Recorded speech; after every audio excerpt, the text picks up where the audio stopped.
Hey, This call JC, is what's being happening? recorded. Good morning, Dr. Cooper. Doing great, man. Thanks for calling. Hey, let me say, if we get disconnected, because that happens sometimes on cell phone, you call me back so we don't keep going back and forth trying to dial each other. Fair enough? Okay, you got a deal.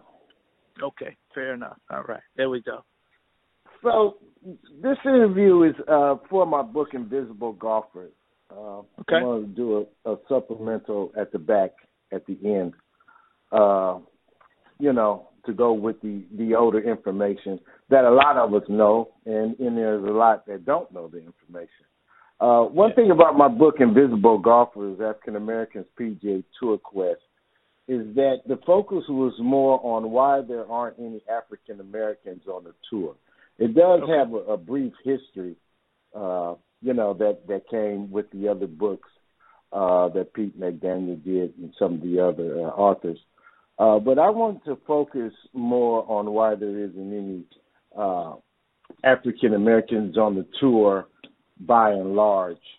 And but I just wanted to start with the first question is, what is the diversity in golf 2020, and how does it influence getting more black players onto the tour? What is it? I'll go back to the genesis of it, and it was created by Steve Mona, who at the time was the CEO of the World Golf Foundation, and I was an employee with the under that umbrella.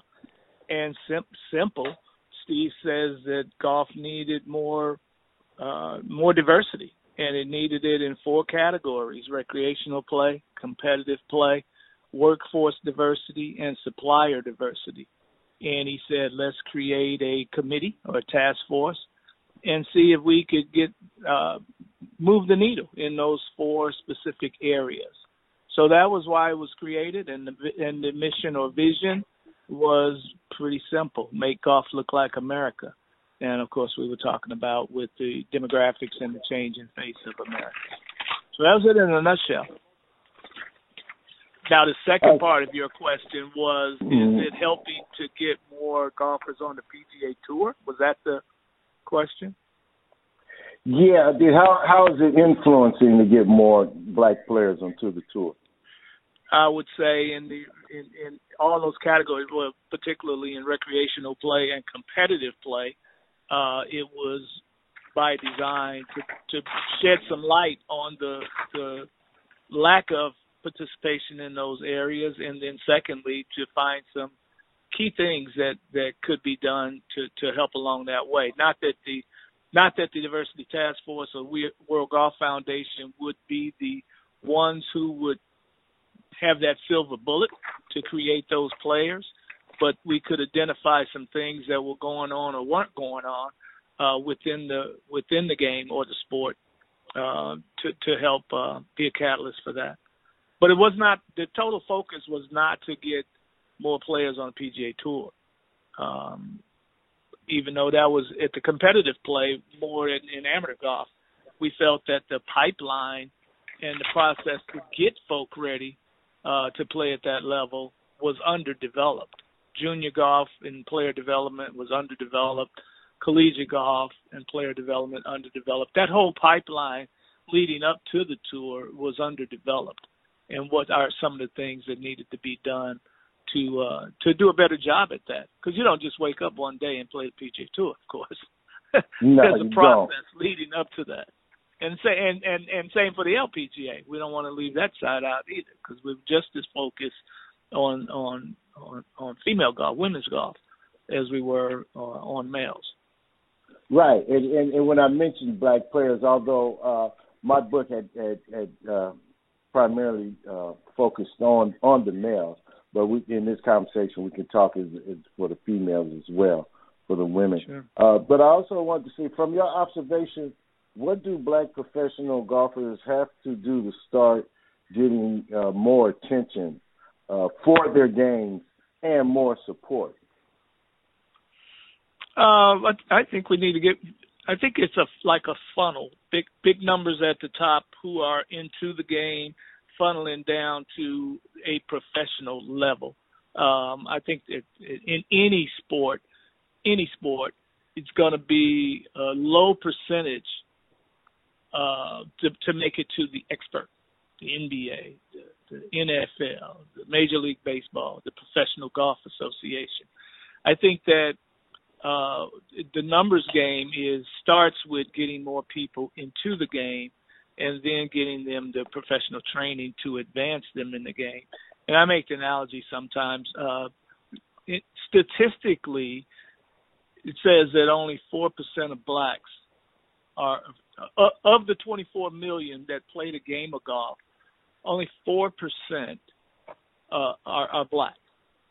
And so if only 4% of the participants are black in golf, what is a logical number for us to expect to make it to the professional level from that 4%?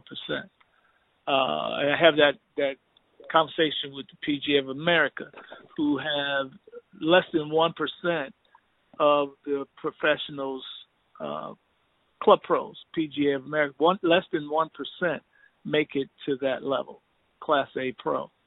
Well, if only 4% of us play, should we expect a greater number to make it to the professional level?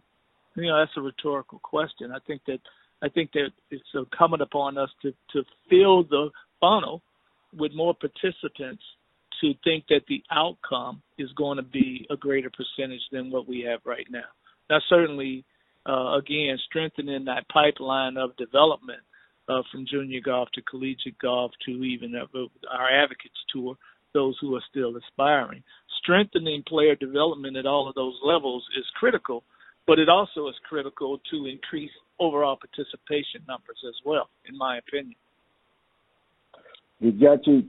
So we're looking at, realistically, out of the number of players on the PGA Tour, realistically, how many do you think could be black players representing, golf at the professional level?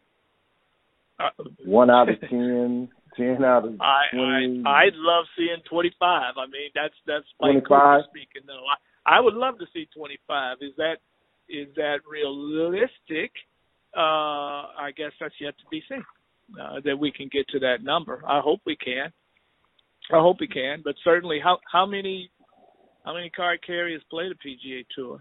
I don't know what that number is. 150, 200. I don't know what it is. Yeah, I think it's about. I think somewhere 160, and I have to double check that. But I think it's around 160. Yeah. So if we said 20% of it, then that would be 32. That would be 30. So it's certainly more than the 4 that's out there right now. We should expect more than that. Absolutely, we should expect more than that. Well, I'm hoping for 10.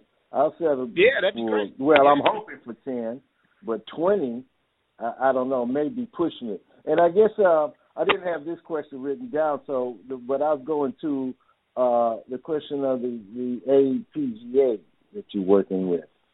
Yeah. How is that coming along, and what do you see that doing as far as producing? That organization doing as far as producing more blacks on the tour, let's say within the next 5 years? I would say as an organization, we're very pleased with our growth and kind of our incremental growth over the years. If we look at our history and where we started with 3 events in a year, and this year we're looking at up to 13, anywhere between 10 and 13. We're very pleased with our incremental growth. We're very pleased at the level of play, too. I mean, it was in the early going, we had, I'd say 5 or 6 really good, strong scores, and then the scoring would taper off. Now, the depth of our tour, man, I mean, to make a check, you have to almost have a threat to win. It's a narrow margin between the winning score and last money score. So our depth our quality of play has significantly improved. The play of our amateurs, at each of our tournaments, we have 8 spots that go to amateurs. We try to identify some of the up-and-coming amateurs, many of them playing for HBCUs across the country, and we exempt them. We have a sponsor who picks up the cost for them to play.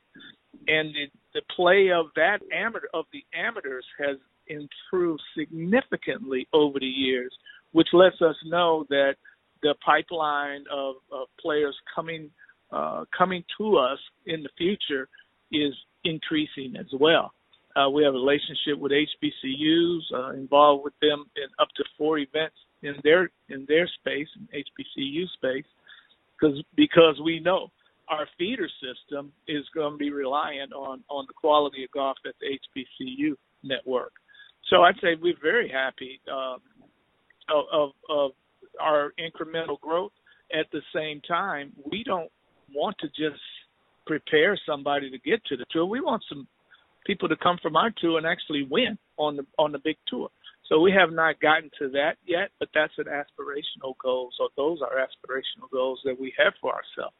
We want somebody to get out and not just play our tour, graduate to the PGA Tour and win, be a winner on the PGA Tour. And certainly a couple of them who have played our tour, Joseph Bramlett played our tour, Harold Varner played our tour, even Tony Finau played our tour. Not on a regular basis, but we can genuinely and honestly say that they competed on our tour. We want more. We want Willie Mack and Kamai Johnson and Tim O'Neill's and the players on our tour. We want them to genuinely get out there. Kevin Hall is playing the AT&T at Pebble Beach this weekend. I hope he plays well. I hope it's a life-changing experience for him. Willie Mack plays the Genesis next weekend on sponsor exemption. We all hope it's a life-changing experience for him to get that opportunity and to go on and excel well beyond what we can provide on the APGA Tour. Well, I was just reading on the Black, I think it was either the Black Golf Association on Facebook or Black Golf Alliance. One person just made a comment concerned about Landon Lyons winning the way he has been winning, and can you give a clear definition for people that think that this is just a Black or African American tour? Can you explain that mission of the APGA and how it relates to the diversity initiative?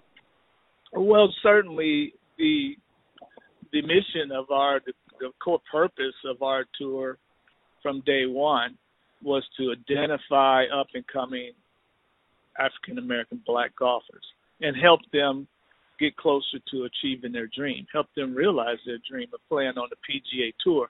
But we've never said that the only person who could compete on our tour was an African-American. Landon Lyons has been on our tour probably for at least 4 years, and he's a very good player, consistent player on our tour. Tommy Shaft has been on our tour even longer than that. He's white.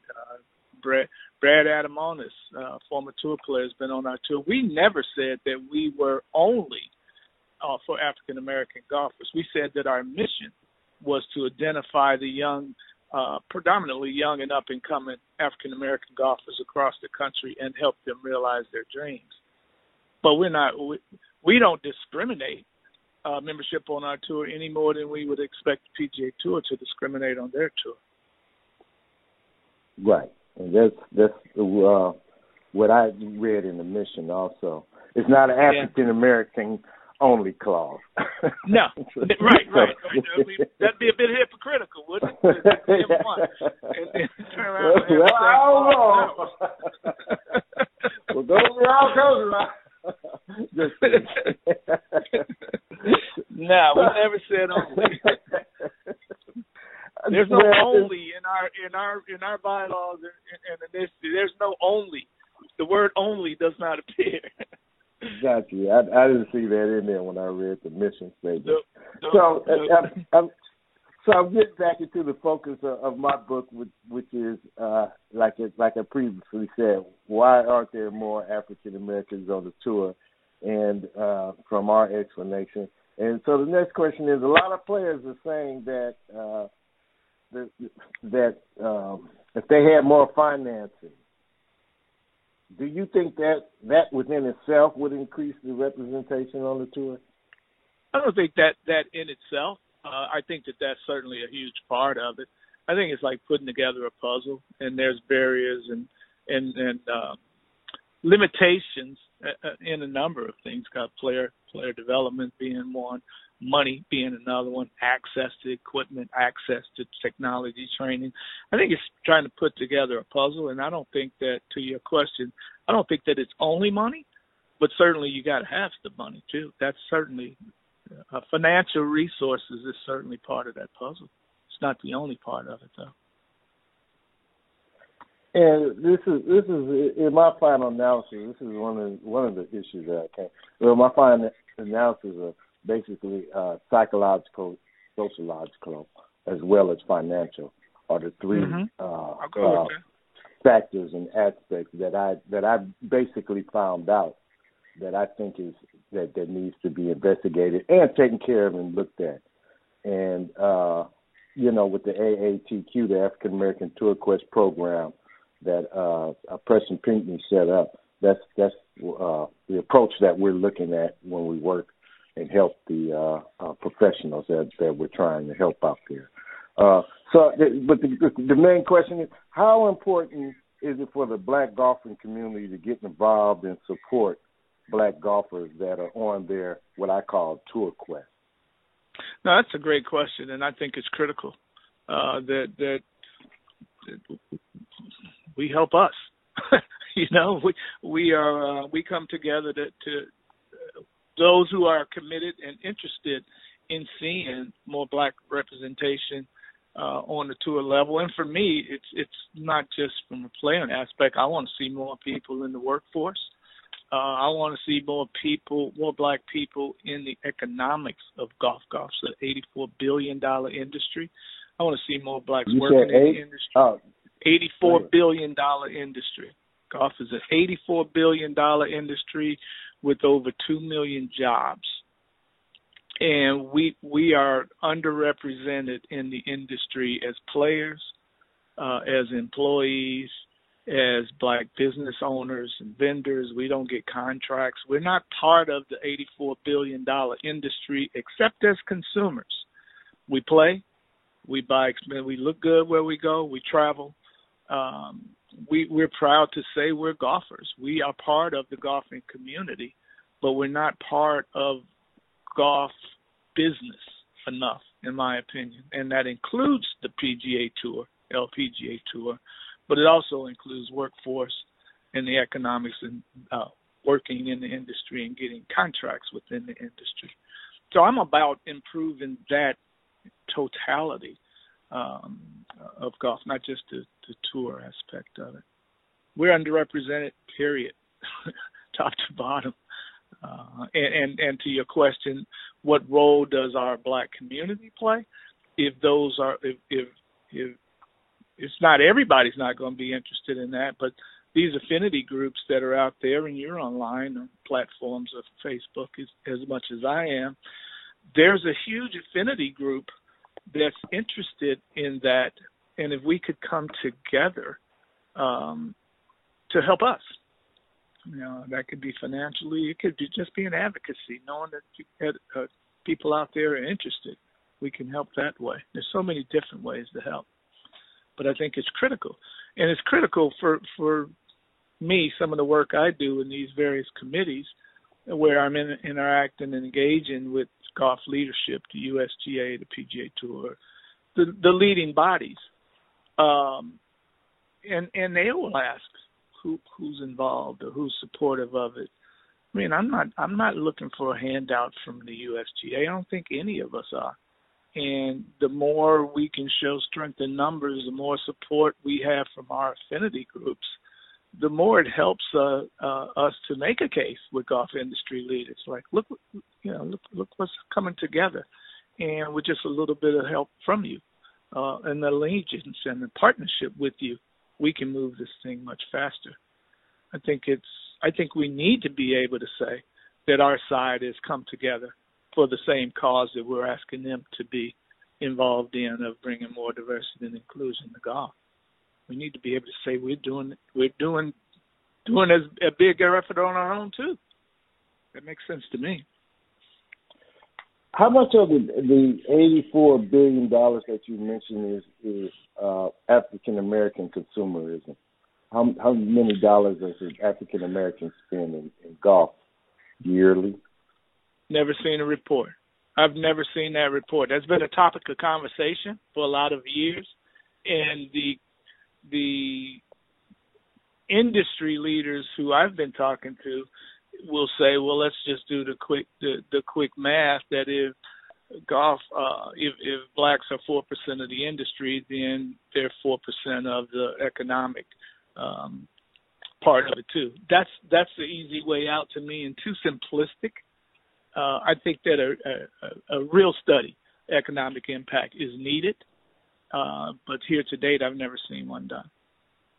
I heard $5 billion, and I don't know. I kind of question that, but if it is $5 billion, that's too much. That's dropping. Well, I mean, factor in what is $5 billion of $84 billion, and that might be the same math equation that I alluded to. What percentage is $5 billion of $84 billion? Is that, and how does that correlate to 4% of golf participation number? That's almost the same math. And I think it's understated myself. I know what I spend. I know what my friends spend.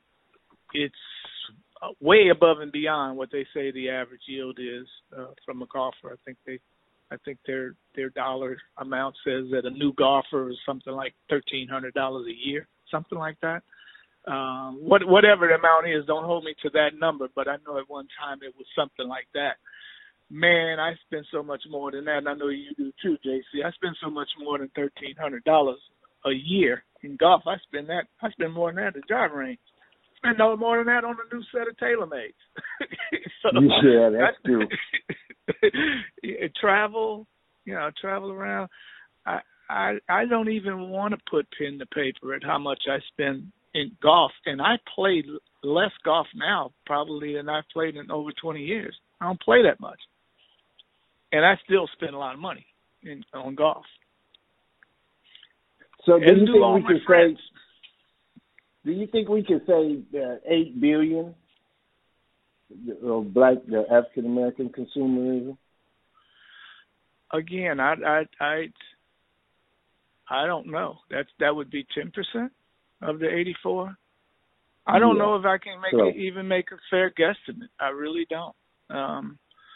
Again, the circles I run in, I would say we spend a significantly more dollars than the average.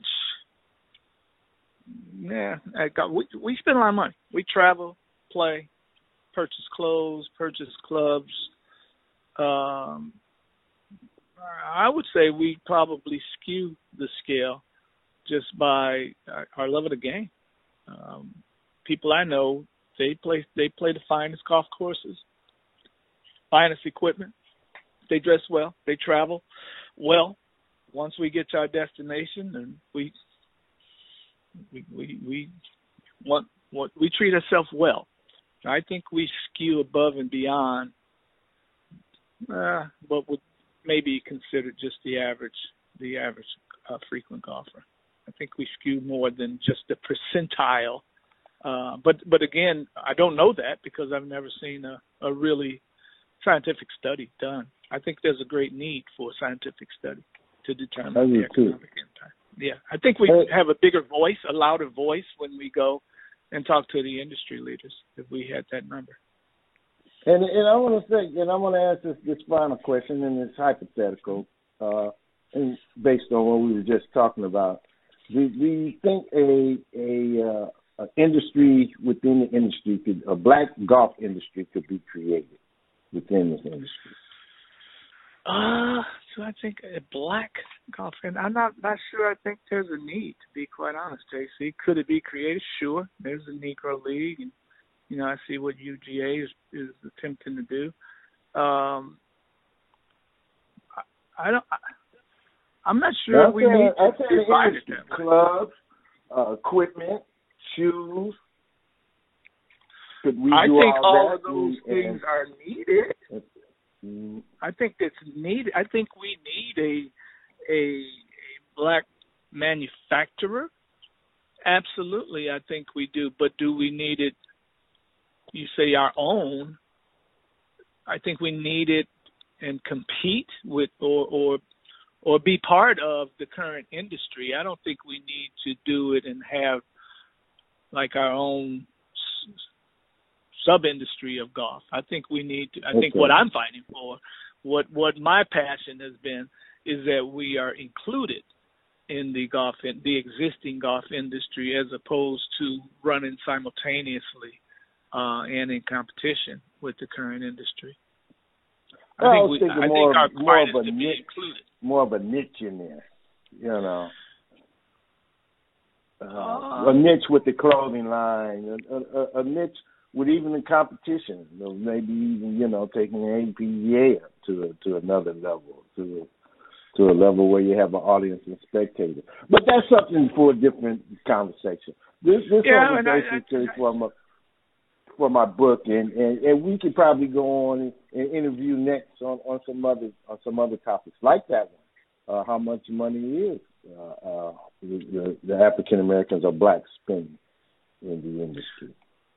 Well, that's a pending question right now. I think that question needs to be answered, and I have not undertaken that study. I've done a few studies within golf industry and taken some inventories and have some data on that.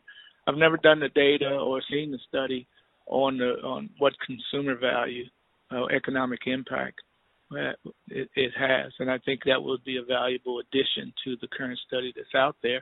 And I will say that not enough of even the studies have included are included blacks. You know, I look at the methodology behind a lot of the industry studies that are out there, and I would speculate that it's been void of including us any more than we are included in the industry.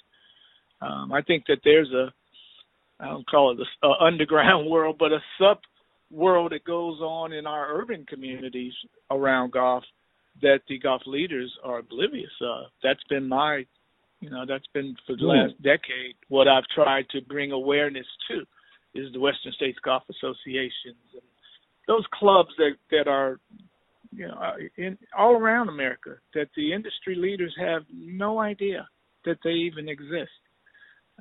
I use the example, I grew up in Chicago, and the Chicago Women's Golf Club were like surrogate parents. They had a junior golf wing, the Bobolinks, that I was a part of, and me and my friends, we were part of the Bobolinks. They've been around since 1937. 1937, a group of black female golfers in Chicago, south side of Chicago. Industry knows zero about them. They until I started talking about them to industry leaders, they had no idea. And I would say, they've never gotten a sleeve of balls from one of you guys, a bag of teas, like they don't exist. But here you're talking about increasing diversity. Why don't somebody ask them, what's your secret? How you been attracting black women on the south side of Chicago since 1937? And what can we learn from that? Golf's never reached back to them, never reached back to Wake Robins, never reached back to Western States with 26 clubs. We just do our thing. We do our thing, and golf is not even trying to learn from us. Thus, we're not included. That's ridiculous. That's absolutely ridiculous. And you grew up around here. You grew up Western Avenue, right? You know Western Avenue. Yes, Rancho Park. A culture all its own. Mine was Pipal Peace in Chicago. Cleveland had Highland Park. In these cities, we had our corner of golf, which was a culture all its own. And the industry knew nothing about it then, knows very little about it now, aside from, Pete McDaniel publication and some of those. Not only do they not know about it, they seem to not even appreciate it. They say we want jobs. We want people to have some jobs in the industry. Well, do you reach out to the places where they play? Do you reach out to the HBCU network where they have blacks? Where are you looking for? You tell me we don't have candidates. We have candidates, but they don't know about it, and you don't know about them. You all need to coexist together if you're really looking to increase diversity and inclusion. And how strong is the outreach? Are you saying that the outreach needs to be strengthened? It's getting better. It's getting better because that's been the common theme that has been talked about at the industry level, golf industry level, for 5, 6, 7 years now. Common theme that, hey, you need to stop doing the same practices that you've been doing for all these 100 years. If you're really serious about increasing diversity and inclusion, you need to start doing something differently, like communicate with the culture that is urban golf at the Chester Washingtons of the world, at right. the Piper Pieces and Joe Lewises of the world, at the HBCU networks of the world. That's what inclusion's all about. A couple of years ago, we were talking to the industry, USGAs and all the statewide organizations, and stumbled across over 100 internships every year available in golf. We're like, whoa, I had no idea about that. Can we start sharing some of this information with our network? They say, yeah, sure. And we and within a year, we had 4 interns at the U.S. Open, black interns at the U.S. Open. We never knew that was even available because they never shared that information with us. So we're now sharing information across our network in hopes that more black and brown folk will get involved with it. And the industry leaders are starting to see some value in that. Like, whoa, perhaps they were right. Perhaps we do need to start communicating better with those industry. Well, you do if you want more black and brown people. And if you want to change the image. And what value are you talking about? That you talking about jobs. The value of the job. Yes, sir. Career. Career path. What does that help? How does that help them? Help the industry? Yeah. Or help blacks? It helps blacks. Well, it helps the black because it creates a job for. But the industry they're warm towards the diversion, or they just want to see. Is this an experiment? I think it may have started as one. I think it's a realistic movement now. I think I think the case has been made. The business case has long been made, and I think that the golf industry leaders recognize that the industry is going to suffer economically if it does not get more black and brown and female, more black and brown people playing and involved in the game and industry. It's going to suffer. The face of America is changing. It's impossible with the way the America demographics is changing. It's impossible for golf to be homogenous, white old men, and be healthy. Can't do it. It just can't stand alone like that forever. Can't do it. Well, I'm going to end this by saying I think money talks. Mm-hmm. Yeah. We both can finish that too. Dr. Cooper, thank you for your time. I really appreciate it. We got to get together and get out there and throw some skins and grins around and mumble jumble on the golf course. Let's stay close, bro. I appreciate what y'all doing. Appreciate what you're doing. All right. Appreciate Let's stay close. Too. Thank you for your time. Bye.